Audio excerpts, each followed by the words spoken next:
ವೀಕ್ಷಕರೇ, ನಾನು ನಿಮ್ಮ ಪ್ರೀತಿಯ ಗೀತಾ ಚಂದ್ರಶೇಖರ್. ರಿಯಾಲಿಟಿ ಚಾನಲ್, ಜಮ್ ಚಾನಲ್, ವಿಕೆ ನ್ಯೂಸ್, ಅಕ್ಷಯ ಆಡಿಟೋರಿಯಂ ವತಿಯಿಂದ ನಮ್ಮ ಇವತ್ತಿನ ವಿಶೇಷ ಕಾರ್ಯಕ್ರಮಕ್ಕೆ ವಿಶೇಷ ವ್ಯಕ್ತಿಯೊಂದಿಗೆ ಪ್ರಾರಂಭ ಮಾಡಕ್ ಇಷ್ಟಪಡ್ತೀನಿ. ಯಾಕಂದ್ರೆ ಅವ್ರ ಬಗ್ಗೆ ತುಂಬಾನೇ ವಿಷಯಗಳಿದೆ, ತುಂಬಾನೇ ತಿಳ್ಕೊಳ್ಳೋ ಅಂತ ಸಾಧಕರು ಅವರು. ಹಾಗಾಗಿ ಅವ್ರನ್ನ ಪರಿಚಯ ಮಾಡ್ಕೊಳ್ಳೋಣ. ಶ್ರೀ ರಾಮಮೂರ್ತಿ ಸರ್ ಅವ್ರಿಗೆ ಸ್ವಾಗತ ನಮ್ಮ ಚಾನಲ್ಗೆ. ಸೊ ತಮ್ಮ ಪರಿಚಯ ನಮ್ಮ ವೀಕ್ಷಕರಿಗೆ. ನೀವೇ ಆದಷ್ಟು ಹೇಳ್ಬಿಟ್ಟಿದ್ದೀರಲ್ಲ ಇಲ್ಲಿ. ಅಲ್ಲ, ಚಿಕ್ಕದಾಗಿ ಹೇಳಿದ್ರೆ ನಿಮ್ಮ ಬಾಯಿಂದ ಬಂದ್ರೆ ನಮಗೂ ಖುಷಿ. ನಮಸ್ಕಾರ ಎಲ್ಲಾ ವೀಕ್ಷಕರಿಗೂ ನನ್ನ ನಮನಗಳು. ನಾನು ಬಿ ರಾಮಮೂರ್ತಿ ಅಂತ, ಕನ್ನಡ ಚಿತ್ರರಂಗದಲ್ಲಿ ಸಕ್ರಿಯವಾಗಿ 45 ವರ್ಷಗಳಿಂದ ದುಡಿತಾ ಇರುವಂತ ಒಬ್ಬ ನಿರ್ದೇಶಕ. ಸೊ ತಮ್ಮ ತಂದೆ ತಾಯಿ, ನಿಮ್ಮ ಹುಟ್ಟೂರು, ನಿಮ್ಮ ಪರಿಚಯ. ಹುಟ್ಟೂರು ಬೆಂಗಳೂರೇ, KC ಜನರಲ್. ಆದ್ರೆ ನಮ್ಮ ತಂದೆ ಸ್ಥಳ ಬಂದು ಮಿಂಚಕಲ್ ಗೊಲ್ಲಹಳ್ಳಿ ಅಂತ ಹೇಳಿ ತುಮಕೂರಿಂದ ಒಂದು 10 ಕಿಲೋಮೀಟರ್. ಬಟ್ ಎಲ್ಲ ಸ್ಥಳಾಂತರ ಆಗಿ ಬಹಳ ವರ್ಷಗಳಾಗಿತ್ತು. ಯಾಕಂದ್ರೆ ITI ಅಲ್ಲಿ ನಮ್ಮ ತಂದೆಯವ್ರು ಕೆಲಸ ಮಾಡ್ತಾ ಇದ್ದಾರ, ಹಾಗಾಗಿ ಬೆಂಗಳೂರಲ್ಲಿ ಸೆಟ್ಲ್ ಆಗಿದ್ವಿ. ಅವರು ಚಿತ್ರರಂಗದ ಒಡನಾಟ, ನಮ್ಮ ತಾಯಿಯವರು ಟೀಚರ್ ಆಗಿದ್ರು. ನಾಟಕ ಚಿತ್ರರಂಗದ ಒಡನಾಟ ನಮ್ಮ ತಂದೆಯವ್ರಿಗಿತ್ತು. ನನ್ನ ಗ್ರಾಜುಯೇಷನ್ ಆದ್ಮೇಲೆ ಚಿತ್ರರಂಗಕ್ಕೆ ಬರುವಂತ ಅವಕಾಶ ಸಿಕ್ತು, ಹಾಗಾಗಿ ನಾನು ಚಿತ್ರರಂಗಕ್ಕೆ ಬಂದಿದ್ದೆ. ನೀವು ಒಬ್ಬರೇ ಮಗರ ನಿಮ್ಮ ತಂದೆ ತಾಯಿ? ಇಲ್ಲ, ನಾವು 3 ಜನ ಇದ್ದೀವಿ, ಗಂಡ್ ಮಕ್ಳು, ಒಬ್ಬ ಅಕ್ಕ. ನನಗಿನ ದೊಡ್ಡವ್ರ ಅಕ್ಕ, 2ನೇವ್ ನಾನು ಹಿಂದೆ 2 ತಮ್ಮಂದ್ರೆ. ಸೊ ನಿಮ್ಮ ಒಬ್ರಿಗೆ ಮಾತ್ರ ಇಂಡಸ್ಟ್ರಿ ಅನ್ನೋ ಬ್ಲಡ್ ಅಲ್ಲಿ ಬಂದ್ಬಿಡ್ತು ಅಪ್ಪಯಿಂದ ನಾನು ಬಂದೆ. ನಾನು ಬಂದ ಮೇಲೆ ನನ್ನ ತಮ್ಮಂದ್ರು ಬಂದ್ರು. ಸೊ ಅವರು ಈಗ ಚಿತ್ರರಂಗದಲ್ಲೇ ತೊಡಗಿಸ್ಕೊಂಡಿದ್ದಾರೆ. ಒಬ್ಬ ನಿರ್ದೇಶಕ ಆಗಿದ್ದಾನೆ, ಇನ್ನೊಬ್ಬ ನಿರ್ಮಾಪಕ ಆಗಿದ್ದಾನೆ. ನಿರ್ಮಾಪಕನಾಗಿ ಒಂದು 21 ಸಿನಿಮಾಗಳನ್ನ ನಿರ್ಮಾಣ ಮಾಡಿದ್ದಾನೆ. ಅದರಲ್ಲಿ ನಾನೇ ನಿರ್ದೇಶನ ಮಾಡುವಂತ ಒಂದು 10-12 ಸಿನಿಮಾಗಳಿದ್ದಾವೆ. ಮಿಕ್ಕಿದ ಆಚೆ ಕಡೆ ಬೇರೆಯವ್ರನ್ನ ಇಟ್ಕೊಂಡು, ನಾನ್ ಫ್ರೀ ಇಲ್ದೇ ಇದ್ದಾಗ ಬೇರೆಯವ್ರನ್ನ ಇಟ್ಕೊಂಡು ಮಾಡಿದ್ದಾನೆ. ನಮ್ ಸೌಭಾಗ್ಯ ಇವತ್ತು ನಮ್ ಜೊತೆ ಬಂದಿದ್ದೀರಾ ಅಂದ್ರೆ ನಮಗ್ ಭಾರಿ ಖುಷಿ ಆಗುತ್ತೆ ಸರ್. ಸೊ ತಮ್ಮ ಚಿತ್ರರಂಗದಲ್ಲಿ ನೀವು ಫೇಮಸ್ ಅಂದ್ರೆ ತುಂಬಾನೇ ಡೈರೆಕ್ಟರ್ ಆಗ್ಲಿ, ಪ್ರೊಡ್ಯೂಸರ್ ಆಗ್ಲಿ, ಆರ್ಟಿಸ್ಟ್ ಕೂಡ ಆಗಿದ್ದೀರಾ, ನೀವು ಕೆಲವು ಫಿಲ್ಮ್ ಅಲ್ಲಿ ಮಾಡಿದೀರಾ ಅಂತ ಕೇಳ್ಪಟ್ಟೆ. ಅದು ಅನಿವಾರ್ಯ ಅಷ್ಟೇ. ನಾನು ಇದುವರೆಗೂ ಕಲಾವಿದನಾಗ ಮಾಡ್ಬೇಕು ಅಂತ ಯಾವತ್ತೂ ಮಾಡಿರಲಿಲ್ಲ.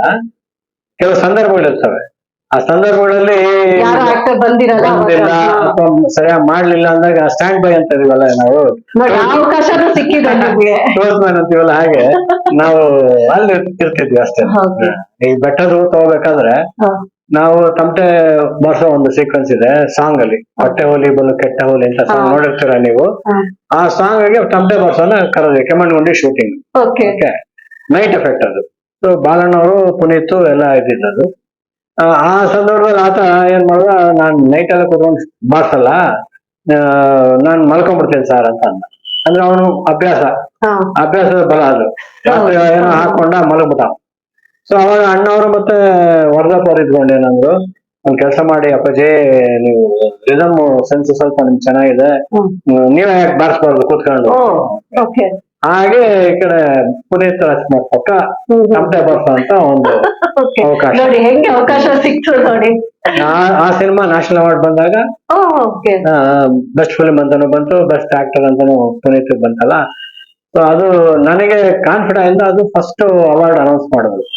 ನ್ಯಾಷನಲ್ ಅವಾರ್ಡ್ ಬಂದಂತ ಸಿನಿಮಾಗಳ ಡೈರೆಕ್ಟರ್ಗಳನ್ನ ಗುರುತಿಸ್ಬೇಕು, ಸೊ ಅವ್ರನ್ನ ಎನ್ಕರೇಜ್ ಮಾಡೋದಾಗತ್ತೆ ಅಂತ. I am the first award of that award. So nicely ಎಲ್ಲಿಂದ ಎಲ್ಲಿಗೆ ಹೋಗಿ ಬೆಸ್ಟ್ ಅವಾರ್ಡ್ ಅಂತಾನು ಬಂತು. ಹಾಗಾಗಿ you also had a team, ಬೇರೆ ಡೈರೆಕ್ಷನ್ಸ್ ಅವ್ರನ್ನ ಕೂಡ ಪರಿಚಯ ಮಾಡೋಣ. ಸೊ ಫಸ್ಟ್ ಅಂದ್ರೆ ನಿರ್ದೇಶನ ಮಾಡಿರಂತ ಮೊಟ್ಟ ಮೊದಲನೆಯ ಚಿತ್ರ ಯಾವ್ದು, ಯಾರ ಜೊತೆ? ರುದ್ರತಾಂಡವ ಅಂತ, ಬಾಲರಾಜು ಮತ್ತೆ ಶಶಿಕುಮಾರ್ ಮಾಡಿದ್ದು. ಅದು ನನ್ನ ಮೊದಲ ಸಿನಿಮಾ 90ರಲ್ಲಿ. ಹೇಗಿತ್ತು ಸರ್ ಅದು ರೆಸ್ಪಾನ್ಸ್? ಸಿನಿಮಾ ನೋಡಿದಾಗ ಚೆನ್ನಾಗಿತ್ತು. ಸಿನಿಮಾ ನೋಡಿದಾಗ ಚೆನ್ನಾಗ್ ಮಾಡಿದ್ದಾರೆ ಅನ್ನೋ ಒಂದು ಟಾಕ್ ಬಂತು. ಅವಾಗ ನನಗೆ ಅಡ್ವಾನ್ಸ್ಗಳು ಬಂತು ಸುಮಾರು.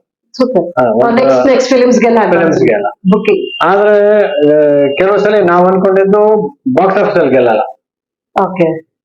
ಆ ಮೊದಲ ಸಿನಿಮಾ ನನಗೆ ಆ ಕಹಿ ಅನುಭವ ಆಗಿದೆ.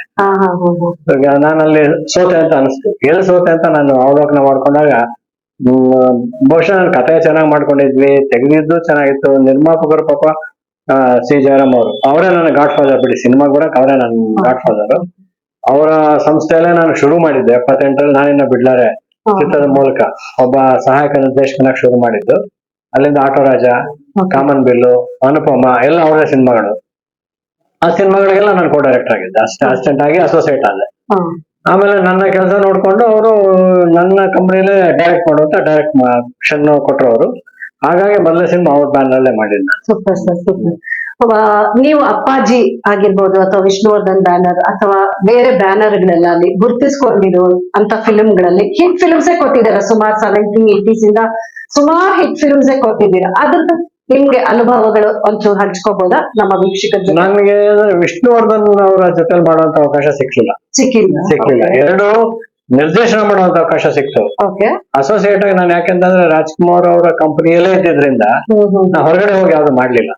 ಹಾಗಾಗಿ ನಾನಿನ್ನ ಬಿಡ್ನಾರೆ, ಆಟೋ ರಾಜ, ಅನುಪಮ, ಕಾಮನ್ ಬಿಲ್ಲು ಇದು ಮಾತ್ರ ಅವ್ರು ಷಟ್ಕ ಅವರು, ಸಿ ಜಯರಾಮ್ ಅವರು. ಅದ್ ಬಿಟ್ರೆ ಇನ್ನು ಅಣ್ಣವ್ರ ಕಂಪನಿಯಲ್ಲಿ ನಾನು ಪರ್ಮನೆಂಟ್ ಆಗಿ ಇರ್ತಿದ್ದೆ. ಎಷ್ಟು ಪುಣ್ಯ ಸರ್, ಭಾಗ್ಯ ಅನ್ಬೋದಲ್ವಾ ನಿಮ್ಗೆ? ಖಂಡಿತ. ಸಂಗೀತಂ ಶ್ರೀನಿವಾಸರಾವ್ ಅವರು, ರೇಣುಕಾ ಶರ್ಮಾ ಆಗ್ಬೋದು, ದತ್ತರಾಜ್ ಆಗ್ಬೋದು, MS ರಾಜಶೇಖರ್ ಆಗ್ಬೋದು, ಅವ್ರು ಅಲ್ಲಿಗೆ ಯಾರೇ ಬಂದ್ರು ಡೈರೆಕ್ಟರ್ ಫ್ರೀ ಇದ್ದಾಗ ನಾನೇ ಕೋ ಡೈರೆಕ್ಟರ್ ಅನ್ನೋ ಹತ್ರ ಇದ್ದಿದ್ದು. ಹಾಗಾಗಿ ನಾವು ಹೊರಗಡೆ ಎಲ್ಲೂ ಬಂದು ಮಾಡಕ್ಕಾಗಿಲ್ಲ. ಆದ್ರೆ 2 ಸಲ ವಿಷ್ಣುವರ್ಧನ್ ಅವರು ನಿರ್ದೇಶನ ಮಾಡೋ ಚಾನ್ಸ್ ತಪ್ಪೋಯ್ತು ನನಗೆ. ಹೇಗೆ ಸರ್, ಹೇಗೆ ಅಂದ್ರೆ ಬೇರೆಯವರಿಂದ ತಪ್ಪೋಯ್ತಾ ಅಥವಾ ನಿಮ್ಮ? ನನ್ನಿಂದ ಆಗಿದ್ದ ಅಪರಾಧ, ಅವ್ರದ್ದಲ್ಲ, ಯಾರ್ದು ಅಲ್ಲ. ಯಾಕಂತಂದ್ರೆ ಅವ್ರು ಮೋಜಗಾರ ಸೊಗಸುಗಾರ ಮಾಡ್ಬೇಕು ಅಂತಂದ್ರೆ ಪ್ರೊಡ್ಯೂಸರ್ ನನ್ಗೆ ಆಲ್ರೆಡಿ ಅಲ್ಲಿ ರಾಮಾಚಾರಿ ಇಲ್ಲಿ ಒಂದ್ಸರಿ ಮಾಡಿದ್ದೆ, ಜಗೇಶ್ ಇಟ್ಕೊಂಡು. ಮಹಾರಾಷ್ಟ್ರದ್ದು ರಾಣಿ ಮಹಾರಾಣಿ ಮಾಡಿದ್ದೆ. ಹಾಗಾಗಿ ಇಲ್ಲ ರಾಮಮೂರ್ತಿ ಅವ್ರನ್ನೇ ಕೇಳಿ ಡ್ಯೂಯಲ್ ಕ್ಯಾರೆಕ್ಟರ್ 2 ಹ್ಯಾಂಡಲ್ ಚೆನ್ನಾಗಿ ಮಾಡಿದ್ದಾರೆ, ಮಾಡೋಣ ಅಂತ ಅಂದ್ರು. ಅವರು ವಿಷ್ಣು ಸರ್ ಹೇಳಿದಾರೆ. ನನಗೆ ಅವಾಗ ಮಹಾರಾಷ್ಟ್ರ ಡೇಟ್ಸ್ ಕ್ಲಾಶ್. ಆ ಡೇಟ್ಸ್ಗೆ ನನ್ಗೆ ಹೊಂದಾಣಿಕೆ ಆಗ್ಲಿಲ್ಲ. ಅದು ಒಂದೋಯ್ತು. ಲಯನ್ ಜಯಪತಿ ರಾವ್ ಕೂಡ ನನ್ ಕೇಳಿದ್ರು, ಅದು ಆಗ್ಲಿಲ್ಲ. ಬಹುಶಃ ನನ್ನ ದುರಾದೃಷ್ಟ. ಯಾಕಂದ್ರೆ ಅವ್ರದೊಂದು ಮಾಡಿ ಅಥವಾ ಅಣ್ಣವ್ರದೊಂದು ಮಾಡಿ ಇದ್ರೆ ನನ್ಗೆ ಫುಲ್ಫಿಲ್ ಆಗ್ತಿತ್ತು. ನನ್ನ ಲೈಫ್ ಸರ್ಕಲ್ ಅಲ್ಲಿ 2 ಒಂದು ಮೆರಿಟ್ ಇರೋದು. ಓಕೆ. ಸೊ ನೀವು ಕೋ ಪ್ರೊಡ್ಯೂಸರ್, ಕೋ ಡೈರೆಕ್ಟರ್ ಆಗಿ ಇಂಡಿಪೆಂಡೆಂಟ್ ಡೈರೆಕ್ಟರ್ ಆಗಿದ್ದೆ ಅವಾಗ ಹೇಗಾದ್ರಿ? 78ರಿಂದ 90ರವರೆಗೂ ಕೋ ಡೈರೆಕ್ಟರ್ ಆಗಿ ಕೆಲಸ ಮಾಡಿದ್ವಿ. ಅಸಿಸ್ಟೆಂಟ್ ಆಗಿ, ಅಸೋಸಿಯೇಟ್ ಆಗಿ. ಎಷ್ಟು ಫಿಲ್ಮ್ಸ್ ಕೋ ಡೈರೆಕ್ಟರ್ ಆಗಿ ಮಾಡಿದ್ರಿ? ಆಲ್ಮೋಸ್ಟ್ ಒಂದು 30 ಮಾಡಿದ್ವಿ. It's a record sir. 30 cinema almost ಮಾಡಿದೀನಿ. ಅದ್ರಲ್ಲಿ ಹೆಸರು ಎಲ್ಲೋ ಖ್ಯಾತ ಪಡುವಂತ ಚಿತ್ರಗಳು ಅಣ್ಣವ್ರು ಮಾಡಿದ್ದು. ಅನುರಾಗಾಳಿತ್ತು, ಧ್ರುವತಾರೆ, ಕಾಮನ್ ಬಿಲ್ಲು, ಶ್ರುತಿ ಸೇರಿದಾಗ, ಭಾಗ್ಯಲಕ್ಷ್ಮಿ ಬಾರಮ್ಮ, ಎಲ್ಲಾ ಸಿನಿಮಾಗಳು ನಾನೇ ಕೋ ಡೈರೆಕ್ಟರ್. ಆಮೇಲೆ ಶಿವಣ್ಣ ಆಕ್ಟ್ ಮಾಡಿದ್ದು ಆನಂದ್, ತುಂಬಾನೇ ಫಸ್ಟ್ ಪಿಕ್ಚರ್ ಅದು. ಆಮೇಲೆ ಇನ್ನೊಂದು ಹಾರರ್ ಸಿನಿಮಾ ಮಾಡಿದ್ವಿ, ಅದು ಶಿವಣ್ಣಂದು ಫಸ್ಟ್ 4 ಸಿನಿಮಾ ನಾನೇ ಕೋ ಡೈರೆಕ್ಟರ್. ರಾಘಣ್ಣನ್ ಫಸ್ಟ್ 3 ಸಿನಿಮಾ ನಾನೇ ಕೋ ಡೈರೆಕ್ಟರ್. ಫ್ಯಾಮಿಲಿ ಅಪ್ಪಾಜಿಯಿಂದ ಹಿಡಿದು ನಂಜುಂಡಿ ಕಲ್ಯಾಣ ಆಗ್ಬೋದು, ಗಜಪತಿ ಗರ್ಭ, ನಂಜುಂಡಿ ಕಲ್ಯಾಣನು ಒಳ್ಳೆ ಹಿಟ್ ಕೊಡ್ತು ಸರ್ ಆ ಫಿಲ್ಮ್ ಆ ಟೈಮಲ್ಲಿ. ಸೊ ಹಂಗಾಗಿ ನಿಮ್ಗೆ ನಾವು ಫಿದಾ ಆಗ್ಬಿಟ್ಟಿದ್ವಿ. ಆಕ್ಚುಲಿ ಹೇಳ್ಬೇಕಂದ್ರೆ ರಾಮಮೂರ್ತಿ ಸರ್ ಅಂದ್ರೆ ಫೇಮಸ್ ಡೈರೆಕ್ಟರ್ ಅಲ್ವಾ. ಸೊ ಯಾರು ಪ್ರಾಜೆಕ್ಟ್ ಕೊಡ್ತಾರೋ ಇವ್ರ ಕೈ ಕೊಡೋಣ, ಹಿಟ್ ಆಗತ್ತೆ ಅನ್ನೋದೇ ರೂಮರ್ಸ್ ಇತ್ತ ಆವಾಗ. ಅದು ಅವರ ಭಾವನೆ. ಬಹುಶಃ ನೀವು ಮಾಡಿರೋ ಕೆಲಸದಿಂದ ಹಾಗಾಗಿ ನಾನು ಅಷ್ಟು ಸಿನಿಮಾಗಳನ್ನ ಮಾಡಕ್ ಸಾಧ್ಯ ಆಯ್ತು. ಲಾಸ್ ಆಗಿರೋಂತ ನಿರ್ಮಾಪಕ ಆಗಿರ್ಬೋದು, ಇಲ್ಲ ಅಂತ ನಾನು ಹೇಳ, ಎಲ್ಲವೂ ಸಕ್ಸಸ್ ಕೊಡಕ್ಕೂ ಆಗಿರಲ್ಲ ಕೆಲವು ಸಲ. ಅದು ನಿರ್ಮಾಪಕರ ಮನೋಭಾವದ ಮೇಲೆ ಆಗುತ್ತೆ. ನಾವು ಕೇಳೋ ಫೆಸಿಲಿಟಿ ಕೊಟ್ಟಿರಲ್ಲ ಕೆಲವು ಸಲ. ಆಮೇಲೆ ಎಲ್ಲೋ ಕಾಂಪ್ರಮೈಸ್ ಆಗಿ ಮಾಡ್ಕೊಡಿ ಸರ್ ಅನ್ನೋದು.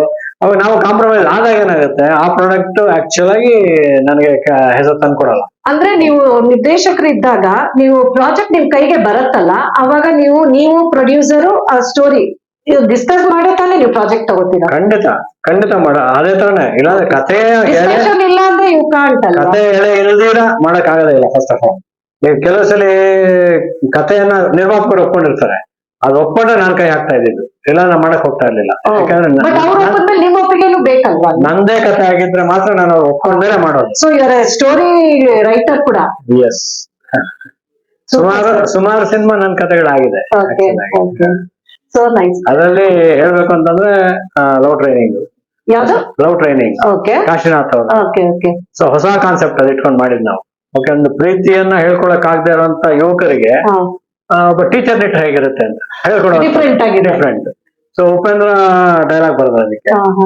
ಆ ಸರ್ಕಲ್ ರೌಡಿ ಆಗ್ಬೋದು, ಆಟ ಹುಡುಗಾಟ ಆಗ್ಬೋದು, ಆಮೇಲೆ ಲವ್ ಟ್ರೈನಿಂಗ್, ಗೋಪಿ ಕಲ್ಯಾಣ, ಎಲ್ಲ ಸಿನಿಮಾಗಳು ಆಲ್ಮೋಸ್ಟ್ ನನ್ನ ಕಥೆಗಳನ್ನ. So nice sir, so nice.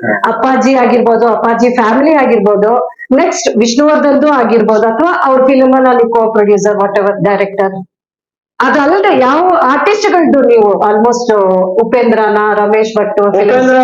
ನಾನು ಉಪೇಂದ್ರ ಡೈರೆಕ್ಷನ್ ಸೈಡ್ ಇನ್ವಾಲ್ವ್ ಆಗಿಲ್ಲ, ಬಟ್ ಅವರು ನನ್ನ ಜೊತೆಲಿ ಕೆಲಸ ಮಾಡಿದ್ದಾರೆ. ಹೌದಾ? As a writer. Okay writer ಆಗಿ, ಲಿರಿಕ್ ರೈಟರ್ ಆಗಿ, ಡೈಲಾಗ್ ರೈಟರ್ ಆಗಿ ವರ್ಕ್ ನನ್ ಜೊತೆ ಕೆಲಸ ಮಾಡಿದ್ದಾರೆ. So nice, so nice. ಅಂದ್ರೆ ನೀವು ಫುಲ್ ಟೈಮ್ ಇದರಲ್ಲಿ ಇನ್ವಾಲ್ವ್ ಆಗ್ಬಿಟ್ಟಿರ್ತೀರಲ್ವಾ ಫಿಲ್ಮ್ ಇಂಡಸ್ಟ್ರಿ ಅಂದಾಗ.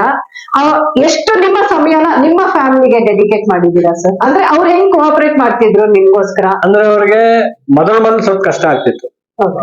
ಟೈಮಿಂಗ್ಸ್ ಆಗ್ಬೋದು, ಇದಾಗ್ಬೋದು. ಬೆಳಗ್ಗೆ 6-6:30 ಬಿಟ್ರೆ 12:30, 1 ರಾತ್ರಿ. ಸೊ ಆ ತರ ಇದ್ದಾಗ ಅವ್ರು ಆಮೇಲೆ ಅಡ್ಜಸ್ಟ್ ಆಗ್ತಾ ಬಂದ್ರು. ಸುಮಾರು ನನ್ನ ಸಿಕ್ಕದೇ ಇಲ್ಲ ಇವರು. ಮಿಸಸ್ ಅಡ್ಜಸ್ಟ್ ಆಗ ಒಂದು 10 ವರ್ಷ ಬೇಕಾಯ್ತು. ಯಾವ ಇಸ್ವಿಲಿ ನಿಮ್ಗೆ ಮ್ಯಾರೇಜ್ ಆಗಿತ್ತು? 82. ಅಂದ್ರೆ ಈ ಇಂಡಸ್ಟ್ರಿ ಬಿಸಿ ಟೈಮ್ ಅಲ್ಲೇ ಅನ್ಸತ್ತಲ್ವಾ? ಇಲ್ಲ, ಅವಾಗ 4-5 ಸಿನಿಮಾ ಆಗಿತ್ತು ಅಷ್ಟೇ ನಾನು ಅಸೋಸಿಯೇಟ್ ಆಗಿ. ಕಾಮನ್ ಬೆಲ್ಲು ವರ್ಕ್ ನಡೀತಾ ಇತ್ತು ನಾನು ಮದುವೆ ಆದಾಗ. ನಿಮ್ಮ ಅಪ್ಪಾಜಿನೂ ತುಂಬಾ ಫಿಲ್ಮ್ಸ್ ಅಲ್ಲಿ ಮಾಡಿದ್ದಾರೆ, ಹಾಗೂ ಅವರು ಹೆಸರು ಮಾಡಿದ್ದಾರೆ, ಮತ್ತೆ ಆಕ್ಟಿಂಗ್ ಮಾಡಿದ್ದಾರೆ. ಹೇಳ್ಬೇಕಂದ್ರೆ ನಮ್ ತಂದೆ MSL ಮೂರ್ತಿ ಅವ್ರ ಜೊತೆ ಕೂಡ ಕೆಲವು ಫಿಲ್ಮ್ಸ್ ಅಲ್ಲಿ ನಟನೆ ಮಾಡಿದ್ದಾರೆ. ನಿಮ್ಮ ತಂದೆಯವರು ನನ್ನ ಡೈರೆಕ್ಷನ್ ಸುಮಾರು ಸಿನಿಮಾ ಮಾಡಿದ್ದಾರೆ. ಏನಂದ್ರೆ ನಮ್ ಮನೆಗ್ ಬರ್ತಿದ್ರು, ಹೋಗ್ತಿದ್ರು. ಆ ಒಂದು ಅಭಿಮಾನ, ನಮ್ ತಂದೆಯವ್ರ ಸ್ನೇಹಿತರು ಎಲ್ಲೋ. ಆಮೇಲೆ ಆರ್ಟಿಸ್ಟ್ ಅವರು, ಅದೇ ಕಲಾವಿದರಿಗೆ ಕಲಾವಿದ ಪರಿಚಯ, ಆಮೇಲೆ ಆತ್ಮೀಯತೆ ಅಲ್ಲೇ ಬೆಳ್ಕೊಳ್ಳೋದು ಸರ್. ಆದಷ್ಟು SJP ನಲ್ಲಿ ಅವರು ವರ್ಕ್ ಮಾಡ್ತಿದ್ದು ಗೊತ್ತಿತ್ತು. ಸೊ ಸಿನಿಮಾಟೋಗ್ರಫಿ ಸೆಕ್ಷನ್ ಅಲ್ಲೇ ಇದ್ರು ಅವರು. ಸೊ ಏನಂದ್ರೆ ಅಪ್ಪ ಫ್ರೆಂಡ್ ಆದ್ರು, ಇವಾಗ ಮಗಳು ಫ್ರೆಂಡ್ ಆಗಿದೀವಿ. ಅದೇ ಭಾರಿ ಹೆಮ್ಮೆ ಆಗ್ತಿದೆ ನಿಜಕ್ಕೂ. ನೀವು ತಂಗಿಯವ್ರ ಕೈ ಕೂಡ ಒಂದು ಆಕ್ಟ್ ಮಾಡ್ತಿದ್ದೆ. ಹೌದು, ನನ್ ಮರ್ತೋಗಿದೆ, ಹೆಸರು ಮರ್ತೋಗಿದೆ. ಕೇಳೋಣ ಅನ್ಕೊಂಡ್ರೆ ನೀವೇ ಹೇಳ್ಬಿಟ್ರಿ. ಆಕ್ಚುಲಿ ನನ್ ತಂಗಿ ಮಾಡಿದಾರೆ, ಯಾವ್ದಂತ ನಂಗೆ ಹೆಸರು ನೆನಪಿಲ್ಲ. ಬಟ್ ನಾವು ಟ್ರೈ ಮಾಡ್ತೀವಿ, ನೀವು ಅವಕಾಶ ಕೊಟ್ಟಿಲ್ಲ. ನಾವು ಏನಿದ್ರು ಪರ್ದೆ ಹಿಂದೆ ಕೆಲಸ ಮಾಡೋರು, ಅದಕ್ಕೆ ನಾನೇನು ಅಷ್ಟು ಅದಕ್ಕೆ ಫೀಲ್ಡ್ಗೆ ಇಳಿಲಿಲ್ಲ ನಾನು. ಅದಕ್ಕೋಸ್ಕರ ಸರ್, ಇದ್ರ ಮಧ್ಯ ನಿಮ್ಮ ಫ್ಯಾಮಿಲಿ ಪರಿಚಯ ಅಂದ್ರೆ ಮೇಡಮ್ ಅವ್ರದ್ದು, ಆಮೇಲೆ ನಿಮ್ಗೆ ಹೇಗೆ ಕೋಆರ್ಡಿನೇಷನ್ ಮಾಡ್ತಿದ್ರು, ನಿಮ್ಮ ಮಕ್ಕಳ ಪರಿಚಯ? Mrs is A home maker ಅಷ್ಟೇ, ಏನಿಲ್ಲ. ಅವರು ಸಿನಿಮಾ ಶೂಟಿಂಗ್ ಬರಲ್ಲ, ಸಿನಿಮಾ ಪೂಜೆಗೆ ಬರಲ್ಲ, ಪ್ರಿವ್ಯೂ ಬರಲ್ಲ, ಯಾವ್ದು ಬರ್ದೇ ಇರೋ. ಹೌದಾ?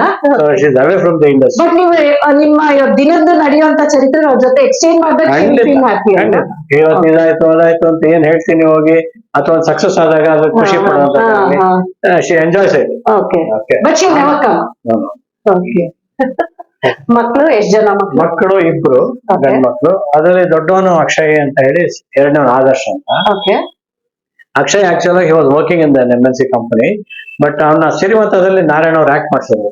ಹುಡುಗ ಚೆನ್ನಾಗಿದ್ದಾನೆ ಮಾಡ್ಸಿ ಅಂತ. ಅಲ್ಲಿ ಅವನು ಬಂದ್ಮೇಲೆ ಈ ಗಾಟ್ ಇಂಟ್ರೆಸ್ಟ್, ಆಕ್ಟಿಂಗ್ ಇಂಟ್ರೆಸ್ಟ್ ಬಂತು. ಆಮೇಲೆ ರಂಗಾಯಣದಲ್ಲಿ ಶಾರ್ಟ್ ಟರ್ಮ್ ಟ್ರೈನಿಂಗ್ ತಗೊಂಡ.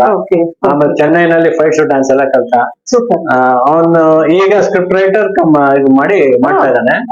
ಅವನ 4 ಸಿನಿಮಾ ಇನ್ಫ್ಯಾಕ್ಟ್ ಮಾಡಿದ್ವಿ ಪ್ರೊಡಕ್ಷನ್ಸ್. ಕರೆಕ್ಟ್ ಪ್ರೊಡಕ್ಷನ್ ಆಗ್ಲಿಲ್ಲ. ತೆಲುಗುರೊಬ್ರು ಬಂದು ಅರ್ಧ ಸತ್ಯ ಅಂತ ಮಾಡಿದ್ವಿ, ಕನ್ನಡ ಅರ್ಧ ಸತ್ಯ ಅಂತ. ಇನ್ನೊಂದು ತೆಲುಗುನಲ್ಲಿ ಬೇರೆ ಏನೋ ಹೆಸರಿಟ್ಟ ಅವರು. 1857 ಅಂತ ಒಂದು ಮಾಡಿದ್ವಿ, ಹಿಸ್ಟಾರಿಕಲ್. ಅದ್ರಲ್ಲಿ ಒಂದು ಸುರ್ಪುರ ರಾಜ ವೆಂಕಟ ನಾಯಕನ್ ಪಾತ್ರ ಮಾಡಿದ. ಆ director was very much known to me for almost 25-30 years. ನನ್ಗೆ ಗೊತ್ತಿದ್ದವು, ಶೇಷಗಿರಿ ಎಲ್ಮೇಲಿ ಅಂತ. ನನ್ನ ಸ್ನೇಹಿತರೆಲ್ಲ ಸೇರಿ, ನಾನು ಸೇರಿ ಒಂದು 40 ಲಕ್ಷ ಇನ್ವೆಸ್ಟ್ ಮಾಡಿದ್ವಿ ಆ ಸಿನಿಮಾ. ಅವ್ನು ಹಾಕ್ತೀನಿ ಅಂತ ಹೇಳಿ ಮೋಸ ಮಾಡಿ 13ನೇ ಇಸ್ವಿಲಿ ಓಡೋದನ್ನು ಇದುವರೆಗೂ ಸಿಕ್ಕಿಲ್ಲ. ಸೊ ಹಾಗೆ ಅವನಿಗೆ ಒಳ್ಳೆ ಪ್ರಾಜೆಕ್ಟ್ ಲಾಂಚ್ ಮಾಡಕ್ ಆಗ್ಲಿಲ್ಲ. Still pending, it has to be released. Okay. ನಿಮ್ಮ ಈ ಫೀಲ್ಡ್ ಅಲ್ಲಿ ಅಂದ್ರೆ ಡೈರೆಕ್ಷನ್ ಆಗಿರ್ಬೋದು, ಆಕ್ಟಿಂಗ್ ಅಲ್ಲ, ಸುಮಾರು ಜನಗಳನ್ನ ನೋಡ್ಕೊಂತ ಬಂದಿದ್ದೀರಾ ಇಷ್ಟು ವರ್ಷದಲ್ಲಿ. ಅವರೆಲ್ಲರೂ ನೀವು ಶೂಟಿಂಗ್ ಟೈಮ್ ಅಲ್ಲಿ ನಿಮ್ಮನ್ನ ಹೇಗೆ ಸ್ಪಂದಿಸ್ತಾರೆ? ಅಥವಾ ನಿಮ್ಗೆ ಇರಿಟೇಷನ್ ಆಗಿರ್ಬೋದು, ಅಥವಾ ಒಳ್ಳೆ ಘಟನೆಗಳು ನಡೆದಿರ್ಬೋದು, ಅಥವಾ ಟೈಮ್ ಸರಿಯಾಗಿ ಬಂದಿರಲ್ಲ, ನೀವು ಈ ಶಾರ್ಟ್ಗೆ ಇವತ್ತು ಪ್ಲೇಸ್ ಚೇಂಜ್ ಅಂತೀರಾ, ಲೊಕೇಶನ್ ಚೇಂಜ್ ಅಂತೀರಾ, ಆ ಕಥೆಗಳನ್ನ ಒಂಚೂರು ಹಂಚ್ಕೊಳ್ಳಿ ಸರ್. ಅದು ಆ ಘಟನೆಗಳಿದೆಯಲ್ಲ, ಭಾರಿ ಕಷ್ಟನಾ? ಮೆಲ್ಕ್ ಹಾಕುವಂತ ಘಟನೆಗಳು ಇರ್ತವೆ, ಜೊತೆಗೆ ನಿಷ್ಠೂರ ಆಗುವಂತ ಘಟನೆಗಳು ಇರ್ತವೆ. ಅದು ಮಾಡ್ಕೊಳಕ್ ಕೆಲವು ಸರಿ ಕಲಾವಿದರು ಲೇಟ್ ಆಗಿ ಬರೋದು, ಆವಾಗ ನಡೆಯುವಂತ ಘಟನೆಗಳು ಆಗಿದ್ದಾವೆ. ಕೆಲವು ಸಲ ಇಲ್ಲ, ನನ್ನ ಕಡೆಯಿಂದ ಯಾವತ್ತೂ ತಪ್ಪಾಗಿ ನಾವು ನಡ್ಕೊಂಡಿಲ್ಲ ಸರ್. ನೀವು ಡಿಸಿಪ್ಲಿನ್ ಅಂತ ಗೊತ್ತು ಸರ್. ಅಪ್ಪಾಜಿ ನಿಮ್ಗೆ ಕಲ್ಸ್ಕೊಟ್ಟಿರೋದದು, ನಿಮ್ ತಂದೆಯಿಂದ ಬಂದ್ಬಿಟ್ಟಿದೆ ಅದು. ಆ ಟೈಮ್ ಅಂದ್ರೆ ಟೈಮ್ ಅಲ್ಲಿ ಇರ್ಬೇಕು, ಮಾತಾಡ್ಬೇಕು, ಅದೇನ್ ಕೆಲಸ ಆಗ್ಬೇಕು. ಅವತ್ತಿನ ಏನ್ ಅನ್ಕೊಂಡಿರ್ತೀವಿ, ಅವತ್ತು ಶೆಡ್ಯೂಲ್ ಏನ್ ಹಾಕಿರ್ತೀವಿ, ಆ ಶೆಡ್ಯೂಲ್ ಪ್ರಕಾರ ಮುಗಿಬೇಕು. ಅದು ಆ ಒಂದ್ ಹೆಸರು ನಮ್ಗೆ ಉಳ್ಕೊಂಡಿತ್ತು. ಕೆಲವು ಸಲ ಆಗತ್ತೆ ಅಂತ ಘಟನೆಗಳಾದಾಗ, ನಾವು ಅವ್ರು ಬಂದಿರೋದು ಆಗಿರ್ಬೋದು, ಅವ್ರು ನೊಂದ್ಕೊಂಡಿರೋದು ಆಗಿರ್ಬೋದು. ಪಾಪ ಈಗ ಕಲಾವಿದನ ಅದನ್ನ ನಿಲ್ಸೋದೇ ದೊಡ್ಡ ತಪ್ಪಷ್ಟೇ. ಸರ್, ಒಂದು ಚಿಕ್ಕ ಪ್ರಶ್ನೆ ಸರ್ ಇದ್ರ ಮಧ್ಯ. ಮಾಲಾಶ್ರೀ ಅವ್ರ ಫಿಲ್ಮ್ ಇದೆಯಲ್ಲ, ಕೋಳಿ ಹಾಡು ಅದರದ ಅನುಭವ ಒಂಚೂರು ಎಕ್ಸ್ಪೀರಿಯನ್ಸ್ ನಮ್ಮ ವೀಕ್ಷಕರಿಗೆ ಹೇಳಿದ್ರೆ ನಮಗೂ ಭಾರಿ ಖುಷಿ ಆಗುತ್ತೆ. ಯಾಕಂದ್ರೆ ಅದು ತುಂಬಾ ಫೇಮಸ್ ಆಗ್ಬಿಟ್ಟಿದೆ ಆ ಹಾಡು. ಕೋಳಿಗೆ ಸೊ ಅದು ನಿಮ್ ಬಾಯಿಂದಲೇ ಕೇಳಕ್ ಇಷ್ಟಪಡ್ತೀನಿ ಸರ್. ಇಲ್ಲ, ಅದು ಸೀಕ್ವೆನ್ಸ್ ಮಾಡಿದಾಗ ಏನ್ ಎಲ್ಲಿ ಮಾಡ್ಬೇಕು, ಮಾಡಿದ್ರಿ ಸರ್ ಅದು? ಮೈಸೂರು ಸದನ್ ಸ್ಟಾರ್ ಹೋಟೆಲ್ ಅದ್ರ ಹಿಂಭಾಗ ನಾವು ಸ್ವಿಮ್ಮಿಂಗ್ ಪೂಲ್ ಏರಿಯಾದಲ್ಲಿ ಮಾಡಿದ್ದ. ಓಕೆ.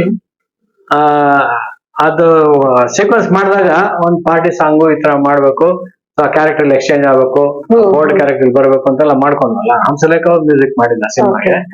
ಸೊ ಅವ್ರು ಹೇಳಿದ್ರು ಏನ್ ಶುರು ಮಾಡಿದ್ರೆ ಗೆಳೆಯರೆ ನೀವೇನಾದ್ರು ಒಂದು ಹೇಳಿ, ಒಂದು ಲೈನ್ ಏನಾದ್ರು ಹೇಳಿ. ಸರ್ ನಮ್ಗೆ ಏನ್ ಲೈನ್ ನೋಡಿ ನಮ್ಗೆ ಆತರ ಕಷ್ಟ ಸರ್ ಅಂದ. ಆಮೇಲೆ ಸೊ ಈ ನಾನ್ ವೆಜ್ ಎಲ್ಲ ಬೇಕಲ್ಲಿ ಅಂತ ಪ್ಲಾನ್ ಮಾಡಿದ್ನಲ್ಲ, ಏನೇನ್ ಬೇಕು ಅಂತ. ಸರಿ ಕೋಳಿ ಅಥವಾ ದೊಡ್ಡ ಕುರಿ ಎಲ್ಲ ಕಟ್ತೀನಿ ಸರ್ ಅಲ್ಲಿ ಹಾಗೆ ಅಂತ ಹೇಳಿದ್ದೆ. ಇವೊಂದು ನಾನ್ ವೆಜ್ ಅವೆಲ್ಲ ಒಂದು ಇಮ್ಯಾಜಿನೇಷನ್ ಇದ್ರಲ್ಲಿ ಹೇಳ್ಬಿಟ್ಟಿದ್ದೆ.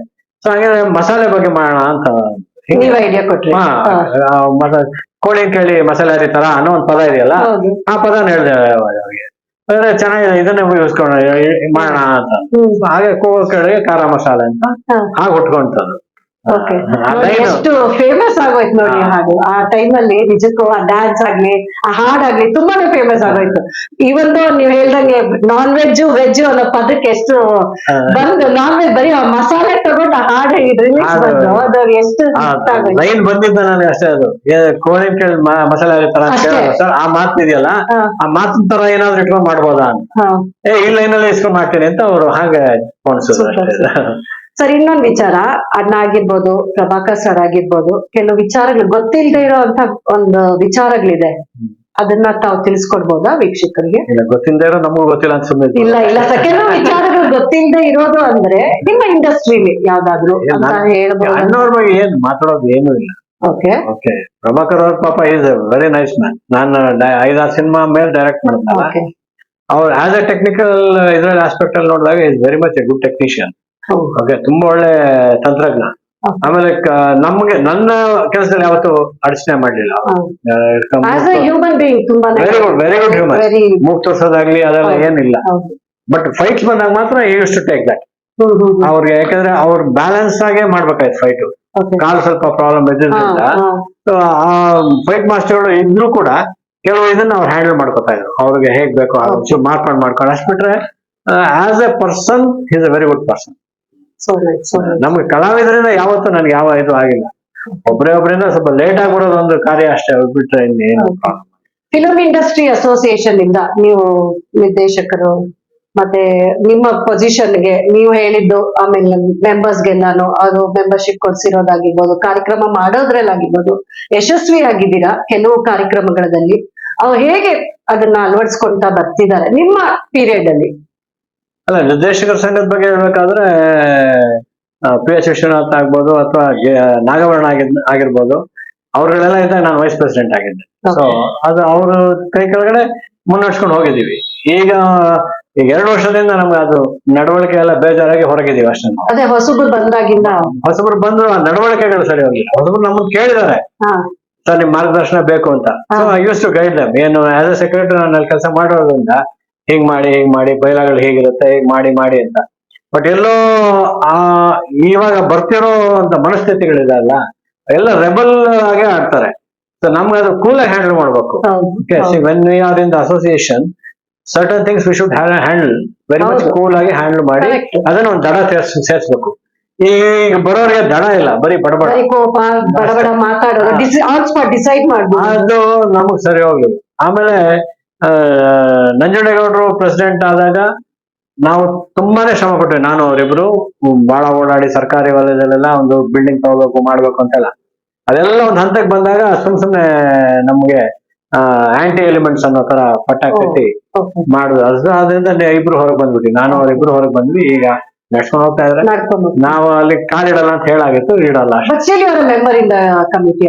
ಮೆಂಬರ್ ಐ ಆಮ್ ದೇರ್ ಅಷ್ಟೇ, not in the committee. But film chamber DC ನಲ್ಲಿ ಇದ್ದೀನಿ ಅಷ್ಟೇ, ಎಕ್ಸಿಕ್ಯೂಟಿವ್ ಕಮಿಟಿಲಿ ಇದ್ದೀನಿ. ಫಿಲ್ಮ್ ಚೇಂಬರ್ ರೆಕಮೆಂಡ್ ಮಾಡ್ಬೇಕಾದ್ರೆ ನೀವು ಕಾಂಟ್ಯಾಕ್ಟ್ ಮಾಡ್ಬೋದಲ್ವಾ? ಚೇಂಬರ್ ಇಂದ ಏನಾಗ್ಬೇಕಾದ್ರೆ ಮಾಡ್ಬೋದು. Okay sir. ಸೊ ನಿಮ್ಗೆ ಈ ಬಂದ ದಾರಿಯಲ್ಲಿ ನೀವು ಮಾಡಿರೋ ಹಿಟ್ ಫಿಲ್ಮ್ಸ್ಗೆ ನಿಮ್ಮನ್ನ ಗುರುತಿಸಿ ನ್ಯಾಷನಲ್ ಅವಾರ್ಡ್ ಆಗಿರ್ಬೋದು, ಒಂದು ಆರ್ಗನೈಸೇಷನ್ ಆಗಿರ್ಬೋದು, ಫಿಲ್ಮ್ ಸಂಸ್ಥೆಯಿಂದ ಆಗ್ಲಿ ಅಥವಾ ಎನಿ ಅದರ್ ಆರ್ಗನೈಸೇಷನ್ ಇಂದ, ಯಾಕೆ ಅಪ್ಪಾಜಿ ಬ್ಯಾನರ್ ಇಂದಾನೆ ನಿಮಗೆ ಬಂದಿರೋಂತ ನಿಮ್ಮನ್ನ ಗುರುತಿಸಿ ನಿಮಗೆ ಸನ್ಮಾನ ಮಾಡಿರೋಂತ ಘಟನೆಗಳನ್ನ ಅಪ್ಪಾಜಿ ಬ್ಯಾನರ್ ಅಂತಂದ್ರೆ ಅಲ್ಲಿ 100 ದಿವಸ 25 ವಾರ ಅನ್ನೋದು ಸಾಮಾನ್ಯ. ಓಕೆ ಸೊ ಆ ಫಂಕ್ಷನ್ ಗಳೇನಿದೆ ಆ ಫಂಕ್ಷನ್ ಗಳೇ ನಮ್ಗೆ ಅವಾಗ ಮೊಮೆಂಟೋ ಕೊಡೋರಲ್ಲ, ಅವರು ಎಲ್ಲಾರ್ಗು ಏನ್ ಮಾಡ್ತಿದ್ರೆ ಬೆಳ್ಳಿ ಲೋಟ ಕೊಡೋರು. ಏನಂದ್ರೆ ಇದು ನೆನಪಲ್ಲಿ ಉಳಿಯುತ್ತೆ, ಇದು ಬೇರೆ ದುಡ್ಡು ಕೊಟ್ರೆ ಹೋಗ್ಬಿಡುತ್ತೆ, ಅಥವಾ ಇನ್ನೇನೋ ವಾಚ್ ಕೊಟ್ರೆ ಯಾವಾಗ ತೆಗೆದಾಕಿರೋ ವಾಚ್ ಗಳು ಅಪ್ಡೇಟ್ ಆಗ್ತಾ ಇರುತ್ತೆ, ಇದೆಲ್ಲ ಯೂಸ್ ಆಗಲ್ಲ ಅಂತ ಹೇಳಿ ಪ್ರತಿಯೊಬ್ಬ ಲೈಟ್ ಮ್ಯಾನ್ ಇಂದ ಹಿಡಿದು ಟಿಲ್ ದ ಡೈರೆಕ್ಟರ್ ಒಂದೇ ಎಲ್ಲರಿಗೂ ಬೆಳ್ಳಿ ಕಪ್, ಎಲ್ಲರಿಗೂ ಬೆಳ್ಳಿ ಲೋಟ. 52 ಬೆಳ್ಳಿ ಲೋಟ ಆಯ್ತು ನಮ್ಗೆ. ಗ್ರೇಟ್. ಆ ಕಂಪನಿಯಿಂದ ಬಂದಿರೋದು 52 ಬೆಳ್ಳಿ ಲೋಟ. Super sir. ನೋಡಿ ಅದಕ್ಕೆ ಅಂತ ವಿಚಾರಗಳೇ ನಮಗೂ ಬೇಕಾಗಿತ್ತು. Very nice. ನೋಡಿ ಅಪ್ಪಾಜಿನೇ ಹೇಳಿದ್ರಿ ಗೌರ್ಮೆಂಟ್ ಇಂದ ಅಂದ್ರೆ ಗೌರ್ಮೆಂಟ್ ಇಂದ ಸಬ್ಸಿಡಿ ಬರುವಂತ ಸಿನಿಮಾಗಳು, ಡಾಕ್ಯುಮೆಂಟರಿ ಆಗಿರ್ಬೋದು, ಈ ಅಂತ ಕಾನ್ಫಿಡೆಂಟ್ ಇಂದಾನೆ 3 ಅವಾರ್ಡ್ ಬಂದಿರೋದು. Actually Karnataka film directors association ಇದೆ, ಅಲ್ಲಿಂದ ಕೋ ಡೈರೆಕ್ಟರ್ ಆಗಿ 2 cinema. So KCN Gowda award 2 ಸಲ ಬಂತು ನನಗೆ. ಓಕೆ, ಆಮೇಲೆ ಲೈಫ್ ಅಚೀವ್ಮೆಂಟ್ ಅವಾರ್ಡ್ 1 ಸಲ ಬಂತ. ಲೈಫ್ ಅಚೀವ್ಮೆಂಟ್ ಅವಾರ್ಡ್ ಯಾವ ಇಸ್ವಿಲಿ ಸರ್ ಅದು? 11 ಇಯರ್ಸ್ ಬ್ಯಾಕ್ ಬಂತು. ಆಮೇಲೆ ಆಚೆ ಕಡೆಯಿಂದ ಬಂದಂತ ಅಂತ ಹೇಳಿದ್ರೆ ಡಾಕ್ಟರ್ ರಾಜ್ಕುಮಾರ್ ಸದ್ಭಾವನಾ ಪ್ರಶಸ್ತಿ ಅಂತ ಹೇಳಿ ಪಾರ್ವತಿ ಸುತಾ ಪ್ರತಿಷ್ಠಾನ ಅಂತ ಅವರಿಂದ ಬಂತು. ಆಮೇಲೆ ಕರ್ನಾಟಕ ರಕ್ಷಣಾ ವೇದಿಕೆಯಿಂದ ನಿರ್ದೇಶಕ ರತ್ನ ಅಂತ ಬಂತು. ಆಮೇಲೆ ಬಸವ ವೇದಿಕೆ ಮತ್ತೆ ಕರ್ನಾಟಕ ಸಾಂಸ್ಕೃತಿಕ ಅಕಾಡೆಮಿಯಿಂದ ಅಲ್ಲಿಂದ ನಿರ್ದೇಶಕ ರತ್ನ ಅಂತ ಬಂದಿದೆ, ಕಲಾ ರತ್ನ ಅಂತ ಬಂದಿದೆ. ನಾನು ಎಲ್ಲಿ ಎಲ್ಲಾದು ಬಂದಾಗಿದೆ. ಇವತ್ತು ಮತ್ಬಿಟ್ಟಿದ್ದೀರಾ? ನಾವು ಒಂದು ರಿಸರ್ಚ್ ಮಾಡುವ ಕೇಳ್ಪಟ್ಟೆ, ಕರ್ನಾಟಕ ಯೂತ್ ವೆಲ್ಫೇರ್ ಅಸೋಸಿಯೇಷನ್ ಬಂದಿದೆ. ಆಮೇಲೆ ಜಾರ್ಜ್ ಕೆಟಲ್ ಅವಾರ್ಡ್ ಅದು ಬಂತು. ಜಾರ್ಜ್ ಕೆಟಲ್ ಅವಾರ್ಡ್ ಅಂತ ಕೊಟ್ಟರು, ಕ್ರಿಶ್ಚಿಯನ್ ಕಮ್ಯುನಿಟಿಯಿಂದ ಬಂತದ್ದು. ಸೊ ಆಲ್ಮೋಸ್ಟ್ ನೆನಪಲ್ಲಿ ಇರೋಂತ ನಿಮ್ಗೆ ಹೇಳಿದ್ದೀನಿ. ಇಷ್ಟೆಲ್ಲ ಅವಾರ್ಡ್ ತಗೊಂಡಿದೆ, ಒಂದು ಡಾಕ್ಟರೇಟ್ ಟ್ರೈ ಮಾಡ್ಬೋದಲ್ಲ ಸರ್? ಯಾಕೆ ಟ್ರೈ ಮಾಡಿಲ್ಲ ಇನ್ನ? ಅಥವಾ ನಿಮ್ಮ ಇಂಡಸ್ಟ್ರಿ ಅವರೇ ಯಾಕೆ ನಿಮ್ಗೆ ಆಫರ್ ಮಾಡಿಲ್ಲ? ಬಹುಶಃ ನಾನು ಆಸೆನೂ ಪಟ್ಟಿಲ್ಲ. ನೀವು ಆಸೆ ಪಡಲ್ಲ, ಇದೆಲ್ಲ ಆಸೆ ಪಡ್ದೇನೆ ಬಂದಿದ್ದೀರಾ ಅಲ್ವಾ? ಅಲ್ವಾ, ನಾ ಹೇಳೋದು ಇಂಡಸ್ಟ್ರಿ ಅವರು. ಇಂಡಸ್ಟ್ರಿಲಿ ಆತರ ಗುರುತಿಸಿ ಡಾಕ್ಟರೇಟ್ ಕೊಡೋದು ಯಾವ್ದಿಲ್ಲ. ಸೇಲ್ಗಿರೋ ಡಾಕ್ಟರೇಟ್ ಇದೆ, ಅದಕ್ಕೆ ಬೇಡ ಅಂದೆ ನಾನು. 2-3 ಸಲ ಬಂದು ಕೇಳಿದ್ರು, ಸರ್ 15,000 ಕೊಟ್ಬಿಡಿ ಸರ್ ಡಾಕ್ಟರೇಟ್ ಕೊಡ್ತೀವಿ ಅಂತ. ಆತರ ನಾವು ದುಡ್ಡು ಕೊಟ್ಟು ತಗೊಳ್ಳೋ ಡಾಕ್ಟರ್ ಹಾಕೊಂಡು ಏನ್ ಬರುತ್ತೆ ನಮ್ಗೆ? ನಿಮ್ಮ ಹೆಸರು ಮುಂದೆ ಡಾಕ್ಟರ್ ಅಂತ ಬರುತ್ತೆ. ಪ್ರಶಸ್ತಿ ಎಲ್ಲ ತಗೊಂಡು ನೀವು ಖುಷಿ ಪಟ್ಟು ಆಮೇಲೆ ಮನೆ ಹಂಚ್ಕೋತಿರಲ್ಲ, ಆ ಮೊಮೆಂಟ್ ಹೆಂಗೆ ಎಂಜಾಯ್ಮೆಂಟ್ ನಿಮ್ಗೆ? ಅಂದ್ರೆ ಇವಾಗ ಎಕ್ಸಾಂಪಲ್ ಫಸ್ಟ್ ಅಪ್ಪಾಜಿದೆ ಬಂತಲ್ಲ, ಅವಾಗ ಹೆಂಗ್ ಅನ್ನಿಸ್ತು ನಿಮ್ಗೆ ಅನುಭವ? They feel proud about it. ಏನಂದ್ರೆ ಅಂದ್ರೆ you have got more inspiration. They encourage. ಮನೆಯಲ್ಲಿ ಏನಂದ್ರೆ ಮಕ್ಕಳಿಂದ ಹಿಡಿದು ಮಿಸಸ್ ಇಂದ ಹಿಡಿದು ಎನ್ಕರೇಜ್ಮೆಂಟ್ ಚೆನ್ನಾಗಿದೆ ನನಗೆ. ನಾವು ಸೋತಾಗ್ಲೇ ಕೂಡ ಅವರು 3 ಜನ ನನಗೆ ಬೆನ್ನೆಲುಬಾಗಿ ನಿಂತ್ಕೊಂಡು. ಯಾವ ಟೈಮಲ್ಲಿ ನೀವು ಸೋತಿದ್ದು ಎಕ್ಸ್ಪೀರಿಯನ್ಸ್? ಲೈಕ್ ಸೋತಿದ್ರೆ ಅದು ಬಹಳ ದೊಡ್ಡ ದುರ್ಘಟನೆ. ಅದು ಮತ್ತೆ ನೆನಪು ಮಾಡ್ಕೊಳ್ಳೋದು ಅದು ಸುಮಾರು ಕಡೆ ಹೇಳ್ಬಿಟ್ಟಿರೋದ್ರಿಂದ ಎಲ್ಲವೂ ಕಳ್ಕೊಂಡಾಗ ಒಬ್ಬ ಮನುಷ್ಯ ಹತಾಶ ಆಗ್ತಾನೆ ಗೊತ್ತಾ. ಆ ಹತಾಶದ ಅಂತ್ಯಕ್ಕೆ ಹೊಟ್ಟೋಗಿದ್ದೆ ನಾನು, ಇರಬಾರ್ದು ಅಂತ. ಇನ್ನ ನಾವ್ ಇರ್ಲೇಬಾರ್ದು ಈ ಜಗತ್ತಲ್ಲಿ. ನಾವು ಸಿನಿಮಾದಲ್ಲಿ ಏನ್ ಹೆಸರು ಮಾಡಿದ್ವಿ ಆ ಹೆಸರನ್ನ ಉಳ್ಸ್ಕೊಳಕ್ ನಮ್ಗೆ ಯೋಗ್ಯತೆ ಇಲ್ಲ ಅಂತ ಅನ್ನೋ ಲೆವೆಲ್ಗೆ ಆಗೋಯ್ತು. ಅಂದ್ರೆ ಮನೆಗಳೆಲ್ಲ ಕಳ್ಕೊಂಡು ಲಿಟ್ರಲಿ ಒಂದ್ ದಿವಸ when we are on the roads ಆ ನಿರ್ಧಾರ ತಗೊಂಡಿದ್ವಿ. ಬಟ್ ತಿರ್ಗಾ ದೇವ್ರು ಬದುಕಿಸ್ತಾ. ಸೊ ಐ ಆಮ್ ಹ್ಯಾಪಿ ನಾವು. ದೇವ್ರ ಕೈ ನೋಡಿ, ಯಾರ ಕೈ ಬಿಟ್ರು ದೇವ್ರ ಕೈ ಬಿಟ್ಟಿಲ್ಲ ಅನ್ನೋದಕ್ಕೆ ಇದೇನೆ ಅಲ್ವಾ? ಖಂಡಿತ ರಾಯರ್ ಕೈ ಬಿಟ್ಟಿಲ್ಲ ಅನ್ಕೋತೀನಿ. ಮನೇನು ಹೋಗೋದು. ನೋಡಿದ್ರಲ್ಲ ವೀಕ್ಷಕರೇ, ಅವ್ರ ಎಕ್ಸ್ಪೀರಿಯನ್ಸ್ ಅಂದ್ರೆ ಅವರವರು ಡೈರೆಕ್ಷನ್ ಫೀಲ್ಡ್ ಇಂದ, ಅವರ ಫ್ಯಾಮಿಲಿಯಿಂದ, ಅವ್ರ ಅಪ್ಪ ಅಮ್ಮ, ಅವ್ರ ಊರು, ಅವ್ರ ಎಜುಕೇಶನ್ ಎಲ್ಲ ಸಪೋರ್ಟ್ ಇಂದ ನಮ್ ಜೊತೆ ಇಷ್ಟೊತ್ತು ಕೂತ್ಕೊಂಡು ಹಂಚ್ಕೊಂಡು ನಮ್ಮ ಕರೆಗೆ ಹೋಗ್ಬಿಟ್ಟು ಬಂದಿದ್ದೀರಾ. ಸೊ ನಮ್ಮ ಚಾನಲ್ಗೆ ನಿಮ್ಮ ಒಂದು ಹ್ಯಾಪಿಯೆಸ್ಟ್ ಮೂಮೆಂಟ್ ಯಾವ್ದಂತ ಹಂಚ್ಕೋಬೋದ? ಆಮೇಲೆ ಕಹಿ ಘಟನೆ. ಹ್ಯಾಪಿಯೆಸ್ಟ್ ಮೂಮೆಂಟ್ ಅಂದ್ರೆ ನಾನ್ ಮೊದಲ ನಿರ್ದೇಶನ ಮಾಡಿದ್ದು. ಓಕೆ, ಅದಕ್ಕಿಂತ ಹ್ಯಾಪಿಯೆಸ್ಟ್ ಅಂದ್ರೆ 12 ವರ್ಷ ಅಣ್ಣ ಅವ್ರ ಜೊತೆಲಿ ಇದ್ದಿದ್ದು. ಗ್ರೇಟ್. ಈ ಲೈಫ್ ಅಲ್ಲಿ ನಮ್ಮ ಜನ್ಮ ಏನಾದ್ರು ಸಾರ್ಥಕ ಆಗಿದ್ರೆ ಅವ್ರ ಒಡನಾಟ 12 ವರ್ಷ ಪಕ್ಕದಲ್ಲಿ ನಿಂತ್ಕೊಂಡು ಅವ್ರಿಗೆ ಡೈಲಾಗ್ ರೀಡಿಂಗ್ ಇರ್ಬೋದು, ಅಥವಾ ಡಬ್ಬಿಂಗ್ ಟೈಮ್ ಪಕ್ಕದಲ್ಲಿ ನಿಂತ್ಕೊಂಡು ಅವ್ರಿಗೆ ಹೇಳುವಂತದ್ದಾಗಿರ್ಬೋದು, ಅವ್ರ ಹೆಗಲ್ ಮೇಲೆ ನಮ್ಮ ಹೆಗಲ್ ಮೇಲೆ ಕೈ ಹಾಕೊಂಡು ನಿಂತ್ಕೊಂಡಿದಾರಲ್ಲ, ಆ ಕ್ಷಣಗಳು ನಮ್ಗೆ ರೋಮಾಂಚನ ಆಗತ್ತೆ ಒಂಥರ. ನಾವು ಈ ವ್ಯಕ್ತಿನ ನೋಡಿ ಆರಾಧಿಸ್ತಿದ್ವಿ ಒಂದ್ ಕಾಲದಲ್ಲಿ. ನಾವು ಅವ್ರ ಸಿನಿಮಾ ನೋಡಿದಾಗ ಇವತ್ತು ಅವ್ರ ಪಕ್ಕ ನಿಂತಿದ್ದೀನಲ್ಲ ಅಂತ ಅನ್ಸುತ್ತಲ್ಲ. ಆಮೇಲೆ ಅವ್ರ ಜೊತೆಲೆ ಊಟ ಕೂಡ್ಸ್ಕೊತಾ ಇದ್ರು ಮನೆಯಲ್ಲಿ. ನನ್ಗೆ ಇನ್ನೊಂದೇನಂದ್ರೆ ಅವ್ರ ಮನೆಯಲ್ಲಿ ನನ್ಗೆ ರೂಮ್ ಕೊಡ್ತಾ ಇರ್ಲಿಲ್ಲ. ಎಲ್ಲಿ ಆಚೆ ಕಡೆ ಲಾಡ್ಜ್ ಅಲ್ಲಿ ಅವ್ರ ಮನೇಲೆ ನನ್ಗೊಂದು ರೂಮ್. ಚೆನ್ನೈಗೆ ಹೋದ್ರೆ ಓಕೆ ಚೆನ್ನಾಗಿ ಎಲ್ಲಾ ಕೆಲಸಗಳು ಎಲ್ಲ ನಡೀತಾ ಇದೆ ಪೋಸ್ಟ್ ಪ್ರೊಡಕ್ಷನ್ ಅವಾಗ. ಅವ್ರ ಮನೆ ಕೆಳಗಡೆ ಒಂದ್ ರೂಮೇ ನನಗೆ ಅಲ್ಲಿ ಇಟ್ಬಿಡೋರು, ಅದು ರಾಮಮೂರ್ತಿ ಅವ್ರು ಬಂದು ಅಲ್ಲಿ ಇರ್ಬೇಕು ಅಂತ. ಆಮೇಲೆ ಎಷ್ಟೋ ದಿವಸ ಸೆಕೆ ಆದಾಗ ಈಚೆ ಕಡೆ ವರಾಂಡದಲ್ಲಿ ಶಿವಣ್ಣ, ನಾನು, ರಾಘು ಎಲ್ಲಾರು ಮಲ್ಕೋತಾ ಇದ್ರು ಒಟ್ಟಿಗೆ ಚಾಪೆ ಮೇಲೆ. ಆತರ ಅನುಭವಗಳು. ಖುಷಿ ಅಲ್ಲ, ಚೆನ್ನಾಗಿದೆ. ಆಮೇಲೆ ಮಧ್ಯಾಹ್ನ ಊಟ ಗಿಟ್ಟಕ್ಕೆ ಅಥವಾ ರಾತ್ರಿ ಊಟಕ್ಕೆ ಕೂತಾಗ ನಾವ್ ಬೆಳಗ್ಗೆ ಸ್ಟುಡಿಯೋಲಿ ಇರ್ತಿದ್ವಲ್ಲ, ರಾತ್ರಿ ಊಟಕ್ಕೆ ಹೋದಾಗ ಎಲ್ಲಿ ಬಂದ್ರ ರಾಮಮೂರ್ತಿ ಅವ್ರು ಬಂದ್ರ ಕರೆದ ಊಟಕ್ಕೆ ಅಂತ ಕರೆದು ಅಲ್ಲೇ ಮೊದಲ ಊಟ. ಎಷ್ಟು ಭಾಗ್ಯ ಅಲ್ಲ ಸರ್, ಈ ಜನರಲ್ಲಿ ಅದೇ ನಾವು ಸಿಕ್ಕಿರೋದು ಭಾಗ್ಯ. So nice, so nice. ಕೇಳಕ್ಕೆ ನಮ್ಗೆ ಖುಷಿ ಆಗ್ತಿದೆ, ನೀವ್ ಅನ್ಭವಿಸಿರೋ ಮಾತು ಅಂತ ಹಂಚ್ಕೊತಾ ಇದ್ದೀರಾ, ನಿಜಕ್ಕೂ ಖುಷಿ. ಸೊ ನಮ್ಮ ರಿಯಾಲಿಟಿ ಚಾನಲ್, ನಮ್ಮ ಜನ್ ಚಾನಲ್ಗೆ ನಿಮ್ಮ ಹಿತ ನುಡಿಗಳು ಏನ್ ಹೇಳಕ್ ಇಷ್ಟಪಡ್ತೀರಾ ಸರ್? ಜಮ್ ಅಂತ ಹೆಸರಿಟ್ಟಿದ್ದೀರಿ. Okay, it should be a gem again okay, in the media. ಅದು ನನ್ನ ವೀಕ್ಷಕರಿಗೆ ನಾನು ಹೇಳೋದು ಇಷ್ಟೇನೆ. ಚಾನೆಲ್ಗಳು ಸುಮಾರು ಬರ್ತವೆ, ಅದರಲ್ಲಿ ಉಪಯುಕ್ತ ವಿಷಯಗಳನ್ನ ಹಂಚ್ಕೊಳ್ಳುವಂತಹ ಚಾನೆಲ್ನ ನೀವು ಪ್ರೋತ್ಸಾಹಿಸಬೇಕು.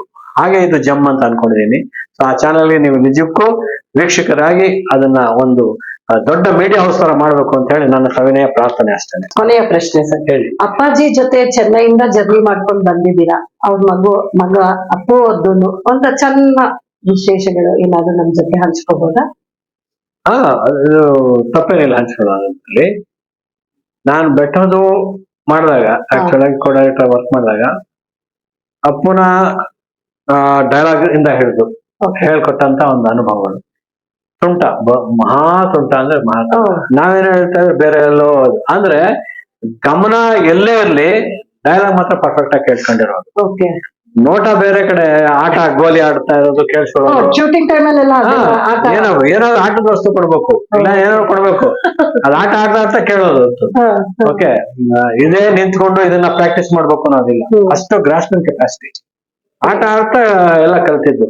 ಓಕೆ, ಆ ಸಾಂಗ್ ನಾವು ಸೆಟ್ ಹಾಕಿದಾಗ, ಚಾಮುಂಡೇಶ್ವರಿ ಸೆಟ್ ಹಾಕಿದ್ವಿ, ಆ ಸಾಂಗ್ ಹಾಕಿದಾಗ್ಲೂ ಅಷ್ಟೇನೆ, ಅಥವಾ ನಾವು ಹೆಬ್ಬೆ ಫಾಲ್ಸ್ ಅಲ್ಲಿ ಶೂಟ್ ಮಾಡುವಾಗ ಅಷ್ಟೇ, ಆ ಆಳಕ್ಕೆ ಇಳಿದು ಶೂಟ್ ಮಾಡುವಾಗ ಇನ್ನು ಆ ಚಿಕ್ಕ ಹುಡುಗ ಬೇರೆ, ನಮ್ಗೆ ಹೋಗೋದಕ್ಕೆ ಮಧ್ಯಾಹ್ನ 12 ಆಗೋಯ್ತು, ಲೈಟೇ ಇರಲ್ಲ ಅಂತದ್ರಲ್ಲಿ 2 ದಿವಸ ಮಾಡಿದ್ರು ಕೂಡ 2 ದಿವಸನೂ ಕೂಡ ನಮ್ ಜೊತೆ ಅಷ್ಟೇ ಕೋಆಪರೇಟ್ ಮಾಡಿ. Very nice, very nice.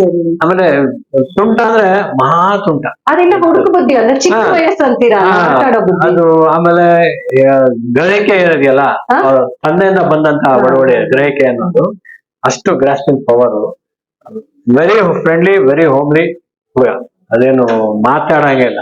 ಆಮೇಲೆ ದೊಡ್ಡ ಮನೆ ಹುಡುಗರು ಯಾರು ಆತರ ಅಲ್ಲ, ವೆರಿ ಒಬಿಡಿಯಂಟ್ ಟು ಟೆಕ್ನಿಷಿಯನ್ಸ್. ಅವ್ರ ಅಪ್ಪಾಜಿಯಿಂದ ಹಿಡಿದು ಮಕ್ಕಳು ಅಷ್ಟೇ. ಇವತ್ತು ಯಾರೇ ಆಗ್ಲಿ ಅವ್ರ ಮಕ್ಕಳು ನಮ್ಮನ್ನ ನೋಡಿದ್ರೆ ಅಷ್ಟೇ ಗೌರವ ಕೊಟ್ಟೆ ಮಾತಾಡ್ತಾರೆ. ಟೆಕ್ನಿಷಿಯನ್ಸ್ ನ ಅಷ್ಟು ಗೌರವ, ಯಾಕಂದ್ರೆ ಅವರು ಅಣ್ಣವರು ನಿರ್ಮಾಪಕರು ನಿರ್ದೇಶಕರ ಅಂತಂದ್ರೆ 2 ಕಣ್ಣಿದ್ದಾಗೆ ಅಂತ ಹೇಳೋರು. ಕಲಾವಿದ ಬರೋದೇ ಅವ್ರಿಬ್ರಿಂದ. ಅನ್ನದಾತ ಒಬ್ಬರಾದ್ರೆ ಇನ್ನೊಬ್ಬ ಇದು. ಹಾಗೆ ಆ ಮಕ್ಕಳಲ್ಲಿ ಆ ಸಂಸ್ಕಾರ ಹಾಗೆ ಉಳಿದಿತ್ತು. ಆಮೇಲೆ ಎಷ್ಟೋ ಸಲ ನಾನು ಅಪ್ಪು ಬಗ್ಗೆ ಹೇಳ್ಬೇಕಂದ್ರೆ, ಆಕ್ಚುಲ್ ಆಗಿ ನಮ್ಮ ಆಡಿಟರ್ ಒಬ್ರು ಇದ್ದಾರೆ, ಗಣೇಶ್ ಅಂತ ಹೇಳಿ, ಅವರ ಕಸಿನ್ ಮಗಳು, she was not so fit in mentally ಇದರಲ್ಲಿ. ಹಾಗೆ ಹುಡುಗಿ ಹೇಗೆ ಅಂತಂದ್ರೆ, ಅಪ್ಪು ನೋಡ್ರೆ ಊಟ ಮಾಡ್ತೀನಿ ಅಂತ ಹಠ ಮಾಡುದು. ಸೊ ನಾನ್ ಫೋನ್ ಮಾಡಿದಾಗೆಲ್ಲ ಅಪ್ಪು ರಿಸೀವ್, ಎಲ್ಲಿದ್ರು ಅಣ್ಣ ಅಲ್ಲಿ ಕಳಿಸ್ಬಿಡಿ, ಅಣ್ಣ ಅಪ್ಪಾಜಿ ಅಲ್ಲಿ ಕಳಿಸ್ಬಿಡಿ ಅಪ್ಪಾಜಿ, ನಾನು ಶೂಟಿಂಗ್ ಅಲ್ಲಿ ಇರ್ತೀನಿ ಅಂತ ಕಡೆ. ಆ ಹುಡುಗಿ ಹೋದ್ರೆ ಅವರು ಕಾರ್ವಾನಲ್ಲಿ ಕೂಡ್ಸಿ ಊಟ ಮಾಡಿಸಿ ಕಳ್ಸೋರು. ಸೊ ಆತರ ವ್ಯಕ್ತಿತ್ವ Appu. Down to the earth ಅಲ್ಲ ಸರ್, ನಿಜಕ್ಕೂ great, great. Down to earth. ನೋಡಿದ್ರಲ್ಲ ವೀಕ್ಷಕರೇ, ಅಪ್ಪಾಜಿ ಜರ್ನಿ ಹೇಳಿದ್ರು, ಚೆನ್ನೈಯಿಂದ ನಡ್ಕೊಂಡು ಬಂದು ಅಂತ ದಾರಿಗಳನ್ನ ನಮ್ ಜೊತೆ ಹಂಚ್ಕೊಂಡಿದ್ದಾರೆ. ಪ್ಲಸ್ ನಮ್ಮ ಪುಟ್ಟ ಅಪ್ಪು ಅವ್ರು ಕೂಡ ಎಕ್ಸ್ಪೀರಿಯನ್ಸ್ ನ ನಮ್ ಜೊತೆ ಹಂಚ್ಕೊಂಡಿದ್ದಾರೆ. ಶಬರಿಮಲೆಗೆ ಹೋಗ್ತಾ ಇದ್ದ ಎಕ್ಸ್ಪೀರಿಯನ್ಸ್, ಅವ್ರ ಫ್ಯಾಮಿಲಿ ಶಬರಿಮಲೆಗೂ ಹೋಗ್ಬಂದು 10 ವರ್ಷ ಹೋಗಿದ್ದೀನಿ ಜೊತೆಲೆ.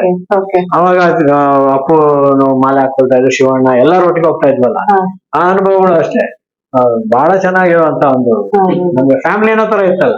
ಹಾಗಾಗಿ ನಮ್ ತಂದೆಯವರು ಕೂಡ ಹಾಗೆ ಅಲ್ಲಿ ಒಡನಾಟ ಇದ್ದಿದ್ರಿಂದ ನಮ್ಗೆ ಸುಲಲಿತವಾಗಿ ಆಯ್ತು ಅಷ್ಟೇ. ಸೊ ನಿಮ್ಮ ಈ ಜರ್ನಿಯಲ್ಲಿ ನೀವು ಯಾರಿಗಾದ್ರೂ ಥ್ಯಾಂಕ್ಸ್ ಹೇಳ್ಬೇಕು ಅಂದ್ರೆ ಅಥವಾ ಸಾರಿ ಕೇಳ್ಬೇಕು ಅಂದ್ರೆ ನಿಮ್ಮ ಈ ವೇದಿಕೆಯಲ್ಲಿ ಹಂಚ್ಕೋಬಹುದು ಸರ್? ಥ್ಯಾಂಕ್ಸ್ ಹೇಳ್ಬೇಕು ಅಂತ ಹೇಳಿದ್ರೆ, ನನ್ನ ನಿರ್ದೇಶಕರ ಮಾಡಿದಂತ ಸಿ ಜಯರಾಮ್ ಅವ್ರಿಗೆ ನಾನು ಈ ಜನ್ಮದಲ್ಲಿ ಯಾವುದೇ ಋಣ ತೀರ್ಸ್ಬೇಕಾದ್ರೂ ಆ ಥ್ಯಾಂಕ್ಸ್ ಮೂಲಕ ಹೇಳಲೇಬೇಕು ನಾನು. ಅದಾದ ನಂತರ ನನಗೆ ಎಲ್ಲಾ ಚಿತ್ರಗಳನ್ನ ನನ್ನ ನಂಬಿ ಕೊಟ್ಟಂತ ನಿರ್ಮಾಪಕರಿಗೆ ನಾನು ಇಷ್ಟು 50 ಸಿನಿಮಾ ಮಾಡ್ಬೇಕು ಅಂತ ಹೇಳಿದ್ರೆ ಅವರ ಒಂದು ಇದಿಲ್ಲದೆ ಆಗ್ತಾ ಇರ್ಲಿಲ್ಲ. ಜೊತೆಗೆ ಕಲಾವಿದರು, ನಾನು ಹೇಳಿದಂತ ಕಥೆಗಳನ್ನ ಒಪ್ಕೊಂಡು ನನ್ನ ಜೊತೆಗೆ ಭಾಗಿಯಾದವ್ರಿಗೆ, ಇಷ್ಟೋ ಜನಕ್ಕೆ ಥ್ಯಾಂಕ್ಸ್ ಹೇಳಲೇಬೇಕು. ಸಾರಿ ಹೇಳ್ಬೇಕು ಅಂತಂದ್ರೆ ನಾನು ಕೆಲವು ಘಟನೆಗಳಲ್ಲಿ ಕೆಲವ್ರ ಬಗ್ಗೆ ಅಂದಿರ್ತೀನಿ ಸೆಟ್ ನಲ್ಲಿ. ಔಟ್ ಆಫ್ ದ ಸೆಟ್ಸ್ ನಾನು ಯಾರ ಬಗ್ಗೆನೂ ಮಾತಾಡಲ್ಲ. ಸೆಟ್ ಅಲ್ಲಿ ನನಗೇನಾದ್ರೂ ತಪ್ಪು ಅಂತ ಅನ್ಸಿದಾಗ ಅಂದಿರೋದಾಗ್ಬೋದು, ಅಥವಾ ಕೆಲವು ಸಲ ಕೈ ಮಾಡಿರುವಂತ ಪ್ರಸಂಗನೂ ಇದೆ. ಹೊಡೆದ್ಬಿಟ್ಟಿದ್ದೀನಿ ಹೌದಾ? ಅಷ್ಟೊಂದ್ ಕೋಪ ಇದೆಯಾ? ಆ ಸೆಟ್ ಅಲ್ಲಿ ಮಾತ್ರ, ಆ ಕ್ಷಣದಲ್ಲಿ. Okay. ಅಂತವ್ರಿಗೆ ನಾನು ಇವತ್ತು ನೀವು ವೇದಿಕೆ ಕೊಟ್ಟಿದ್ದೀರಿ, ಅಥವಾ ನನ್ನಿಂದ ನೋವಾದವ್ರಿಗೆ ಸಾರಿ ಅಷ್ಟೇ. Thank you so much sir, thank you. ನೋಡಿದ್ರಲ್ಲ ವೀಕ್ಷಕರೇ, ಅವ್ರು ಹಂಚ್ಕೊಂಡಿದ್ದಾರೆ ಇಷ್ಟೊತ್ತು ಅವರ ಕಹಿ ಘಟನೆಗಳಾಗಿರ್ಬೋದು, ಸಿಹಿ ಘಟನೆಗಳಾಗಿರ್ಬೋದು, ಎಕ್ಸ್ಪೀರಿಯನ್ಸ್ ಆಗಿರ್ಬೋದು. ಸೊ ನಮ್ಮ ಜೊತೆಗೆ ನಮ್ಮ ಕರೆಗೆ ಹೋಗ್ಬಿಟ್ಟು ನಮ್ಮ ರಿಯಾಲಿಟಿ ಚಾನಲ್ ಜಮ್ ಚಾನಲ್ ಬಂದಿದ್ದಕ್ಕೆ ತುಂಬಾನೇ ಧನ್ಯವಾದಗಳು ಸರ್. ಹಾಗೆ ನೀವು ಇಷ್ಟು 43 ವರ್ಷಗಳ ಒಂದು ಇತಿಹಾಸದಲ್ಲಿ ನಿಮಗೆ ತುಂಬಾ ತುಂಬಾ ತುಂಬಾ ಮುಂದೆ ನಾನು ಈ ರೀತಿ ಸಿನಿಮಾ ಮಾಡಬಹುದು ಅಂತ ಅನ್ಸಿದ್ ಯಾವ್ದಾದ್ರು ನಿಮಗೆ ಸರ್? ನಾನು ಮಾಡಿಲ್ಲಪ್ಪ, ಈ ರೀತಿ ಸಿನಿಮಾ ಮಾಡ್ಬೇಕು. ಒಂದು ಮೈಥಾಲಜಿ, ಒಂದು ನನ್ನ ಕನಸು. ಒಂದು ಮೈಥಾಲಜಿ, ಒಂದು ಹಿಸ್ಟಾರಿಕಲ್, ಎರಡು ಮಾಡ್ಬೇಕು ಅಂತ. ಅದಕ್ಕೆ ವಿಜಯ ವಿದ್ಯಾರಣ್ಯ ಅಂತ ಹೇಳಿ ಈಗ ಕಥೆ ರೆಡಿ ಮಾಡಿದೀವಿ, ಸ್ಕ್ರಿಪ್ಟ್ ಆಯ್ತು. ಸೊ ನಮ್ಮ ಹಂಪಿಯ ಒಂದು ಸ್ಥಾಪನೆಗೆ ಕಾರಣ ಆದಂತರು ವಿಜಯ ವಿದ್ಯಾರಣ್ಯ. ಹಕ್ಕಬುಕ್ಕರ್ನ ಇದ್ ಮಾಡಿ ಅವರು ಆ ಸಂಸ್ಥಾನ ಮಾಡದೇ ಇದ್ದಿದ್ರೆ ಇವತ್ತು ವಿಜಯನಗರದ ಇದು ಇರ್ತಿರ್ಲಿಲ್ಲ, ಆ ವೈಭವ ನಾವು ಕಡೆಗೆ ಸಿಗ್ತಿರ್ಲಿಲ್ಲ. ಸೊ ಅದು ಮಾಡ್ಬೇಕು ಅಂತ ಸ್ಕ್ರಿಪ್ಟ್ ಅಲ್ಲಿ ಆಗಿದೆ.